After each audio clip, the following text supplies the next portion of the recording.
Welcome to Penrose Learning, where we make understanding easy.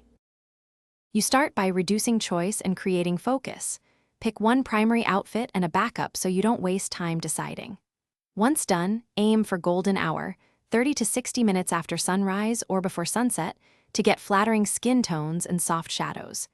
Make sure your phone is at eye level. Use portrait mode or 4:3 with the grid to follow the rule of thirds.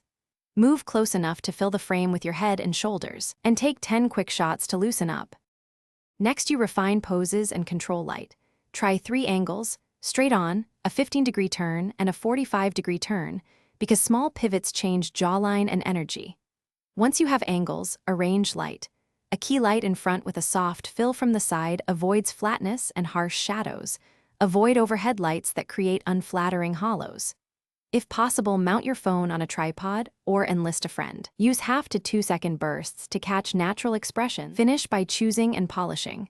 Select 5 to 7 images covering a headshot, a full body, an action shot, and a couple of lifestyle frames to show personality.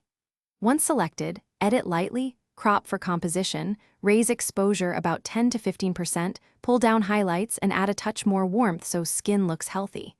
Make sure changes are subtle to stay authentic. If photos look flat, try changing light direction or increase distance to introduce gentle shadows for depth. Thanks for watching. If this was helpful, leave a like and consider subscribing. See you next time.